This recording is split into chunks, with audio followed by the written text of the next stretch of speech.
We'll come over here, settle in, have a great conversation. We actually know each other because Michelle is from this area, so welcome home, Madam. Thank you. Madam Undersecretary. It's so weird to call you that because I love being in my hometown. Yes. So you have a long history in the private sector. And I'll let you read her bio if you haven't already. But most notably, you were the Deputy General Counsel at Google. What made you want to shift and work in government? Well, so I was born and raised in the Silicon Valley, and I've always been around innovation.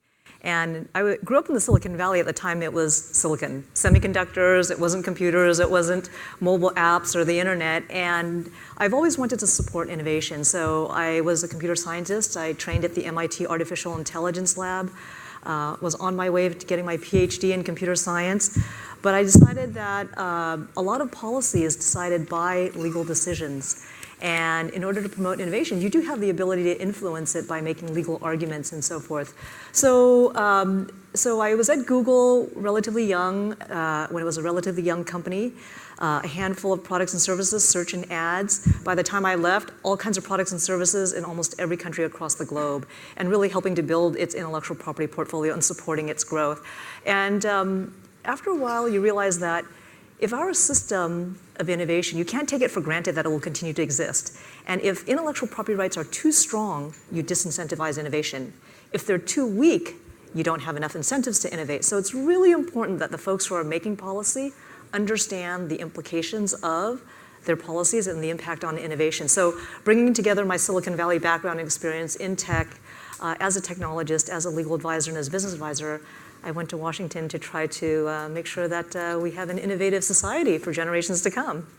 So can you give us some concrete examples then of how your background with tech, with innovation, with startups, how does all of that inform your work that you're doing now? So everything that I wished the PTO would have done when I was a user of the services of the agency, guess what? I prioritized them, I ranked them, and we started working on them.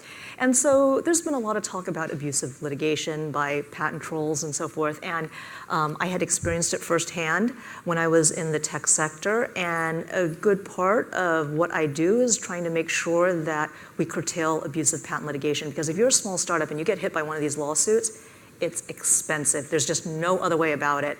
And so we are doing a lot of things both at the Patent and Trademark Office and also on Capitol Hill in terms of legislation, and also just in terms of positions that the United States government takes on briefs to shape the development of the case law so that we can help curtail some of this abusive litigation. And you gotta weigh that, because you wanna curtail abusive litigation when you're a defendant, but also if you have a piece of patented technology and somebody's infringing it and you're a startup and you're up against the 500-pound gorilla, you also have to be able to assert it and stop people from taking your intellectual property rights. So there's that balance between appropriate defense and appropriate assertion, and the ease of each.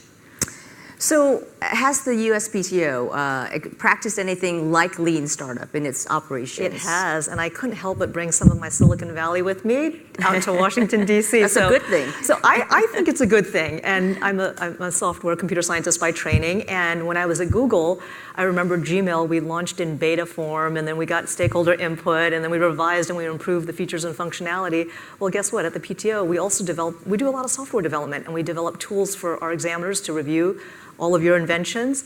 And we use the lean startup model, which is build, learn, and revise and improve, right, as you go along. So in our development of our software tools, we use the agile development model, and it's exactly that, right, which is, it's not the typical government spec for software where you specify every parameter and you build it for like 7 years, usually over budget and past the deadline, and then that's it, right? Yeah. There's a constant revision and iteration process with feedback from users along the way. So that's one element of how I think I bring part of my background to government and to the PTO in particular. So based on your experiences to date then, and for everyone here who's probably, they're probably percolating with great ideas, why do you think patents matter? So patents are an opportunity for you to protect your competitive advantage. And I'm not saying every one of your ideas should be patented. I'm the head of the Patent and Trademark Office. That's not what I'm saying. I'm saying you need to determine what distinguishing feature? What's your secret sauce? It could be a service, it could be a brand, it could be a piece of technology, and then you're going to want to protect it because that's going to distinguish you from your competitors.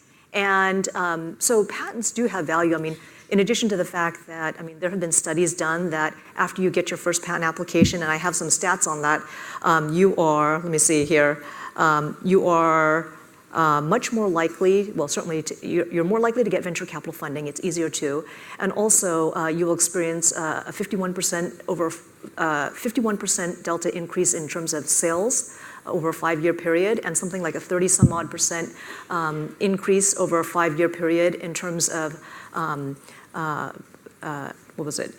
additional innovation. So these are concrete, measurable metrics, and honestly, you're not going to put all your time and energy and effort in developing a market and a service if your competitor can come right in and take it, right? And that's domestic competitors and then international competitors too, right? So, and in this day and age, companies are increasingly looking internationally, and people do take other people's technology and intellectual property. They avoid the research and development costs and the goodwill and energy and effort it took to build the brand. So, you know, whatever's right for your business in your competitive landscape, and that's a pretty complicated analysis, but an intellectual property strategy should be a piece of your business strategy, and it can always evolve as your business model will eventually evolve as well. Okay. Many startups are known as disruptors, right? They introduce new products, new business models, new delivery methods into the marketplace, and government is sometimes, you know, more of a hurdle than a source of assistance, right? So can you speak about some of those pressures, and what advice would you have for entrepreneurs about how to navigate those pressures so that they can succeed? So the more disruptive your technology or your business model, the more likely you are to run up against an existing law, regulation, or policy that was designed for the status quo. Hello, Uber. Uber and others, right? So what that means is, and I say this now because I grew up in the Silicon Valley. I worked for a company that was relatively small, and we tried to pretend that Washington was not there. And we developed our cool products and services, but you realize that for many business models, in order to survive, right, you do need to make sure that the regulatory and legal and policy landscape is conducive to your business surviving. And that involves, and so now that I've been in Washington and I've been in the Silicon Valley, right, DC and the other governments, they do want to support the innovative businesses, but you have to tell them how, right? So engage early and often, right? Share with them your models, your plans, right, your goals, and you don't want the first conversation that they have with you after you've launched your product and there's a problem, or there's some big oops moment. Like, that's too late, right? Like anything else in life, it's about building relationships, it's about bringing people along, and those in government are absolutely no different. So unless you're telling them what they need to be thinking about, what you're trying to do, if you do that, you're much more likely to succeed. So engage early and often, and it's hard as a startup. I remember small companies, limited resources, but you don't have to do this single-handedly. You can partner with your even competitors on these issues, compete fiercely on technical features and engineers and market share and so forth, but on the broader policy issues to create an environment so that you can succeed. Sometimes you do have a shared goal with your competitor and you can collaborate. But I would say definitely, I mean, like I said, the more disruptive your business model, your technology, the more likely you are going to counter those hurdles, and you want to make sure your company can not only survive, but really thrive in the new environment. So engage early and often, collaborate when you need to, compete on other fronts, but share that task. It's a heavy lift, but it's an important lift. Okay, because I'm a pragmatist, then I have to do a follow-up question. So that sounds good, but for all of our folks here in the audience, I would assume perhaps they don't have direct access to a government official like yourself or someone in the USPTO. How do you engage and make your issues known so that government can better understand what it is that the businesses need? So that was my impression too. When I was out here in the Silicon Valley working for these companies, I'm like, I don't even know who to call, I don't know who to contact, but these are institutions that are available there, and now that I'm in Washington, I oftentimes want to hear from the small companies. I don't just want to hear from the big companies who have a governmental affairs department and a big legal department and who are monitoring every point of input, right? I want to hear the cross-section of viewpoints because policies and programs that I implement affect everybody, whether you're big or small. So in order for government to do their job right, they need everybody's input. So the how-tos, it's really not that hard. I mean, and people are eager to hear what innovative companies need in order to succeed because what? It's job creation, it's economic development for these congressional leaders. And who wants to be on the slow end of that? They want to be at the front end of that. So, depending on the issues, obviously the Patent and Trademark Office, right, we have points of contact, we have a website, we have the Silicon Valley director right here in your neighborhood who's only 1 hour away from here. And that's if you have intellectual property issues. But if you have legislative issues, right, definitely your congressional leaders, right, as a point of contact to start. And then from there, you'll find your way. But it's really not that, I mean, it's critically important that you do engage if your business requires you to engage, and it's critically important that you engage early. Not after there's an oops moment and there's something that happened that shouldn't have happened. Yeah. Well, you mentioned that the director of your Silicon Valley office, he's standing right there, by the way. So, bother him after Michelle's done talking if you have questions. Yeah, and if I could, let me just add to what the regional office offers. So, got a lot of entrepreneurs in this community, and this office was created for you. The big companies can find their way to our office and they know the services and products and services, but things like, how do I file for a patent? How do I register for a trademark? I might ship my product overseas. What should I start thinking about? Or the discounts that we offer to entrepreneurs if they are under-resourced, 50 to 75% discount on fees to accelerate the review of your patent so that you can get venture capital funding. Inventor assistance hotlines, what is it? A speed dating for entrepreneurs and startups where you literally have a finite chunk of time and you get the whole panoply of basics on patents, trademarks, copyrights, and trade secrets. It's, like I said, just be informed about these options and you can determine what's right for your business, but at least know what your options are so that by taking action or not, you're making a conscious decision and a smart decision. And like I said, it may evolve, your market may change, your competitive landscape will change, but so too might your business model, and you would refine and review. So take advantage of those resources. There are so many cities across the country who wanted a regional office in their city because it supports economic development and startup activity. There are 4 across the country. You guys have 1 in San Jose, California. So you can go in there, you can talk to staff there, you can get your questions answered, and it's for free.